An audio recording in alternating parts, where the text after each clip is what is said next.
Relationship സ്റ്റാറ്റസിനെ കുറിച്ച് തുറന്നു പറഞ്ഞ് നടി പാർവതി തിരുവോത്ത് പ്രണയങ്ങൾ ഉണ്ടായിട്ടുണ്ടെങ്കിലും 3.5 വർഷത്തോളമായി സിംഗിളാണെന്നും ഡേറ്റിംഗ് ആപ്പുകളിൽ താൻ ഇപ്പോഴും ഉണ്ടെന്നും നടി തുറന്നു പറഞ്ഞു.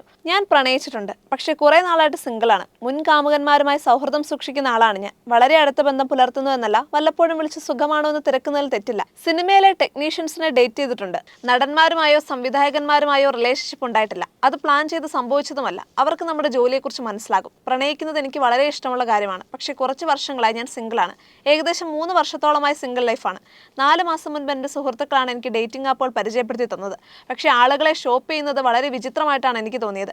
ഞാൻ ഡേറ്റിംഗ് ആപ്പുകളിലൊക്കെ ഉണ്ട്, ചില സമയങ്ങളിൽ നോക്കും, പക്ഷെ മിക്കവാറും അക്കൗണ്ട് സസ്പെൻഡ് ചെയ്ത് വെക്കും. എനിക്ക് പഴയ രീതിയിൽ ഒരാളെ കണ്ടെത്താനാണ് ഇഷ്ടം. നേരിട്ട് കണ്ട് സംസാരിക്കുക, കാണുമ്പോഴുള്ള ആവേശം അനുഭവിക്കുക, അതൊക്കെയാണ് എനിക്കിഷ്ടം. ഞാൻ വളരെ മനോഹരമായി പ്രണയിക്കുന്ന ആളാണ്. എനിക്ക് തോന്നുന്നത് പ്രണയം നമ്മുടെ തലച്ചോറിൽ തന്നെ ഉള്ളതാണ്. അതാർക്കും എടുത്തു മാറ്റാൻ കഴിയില്ല എന്നാണ് പാർവതി പറയുന്നത്.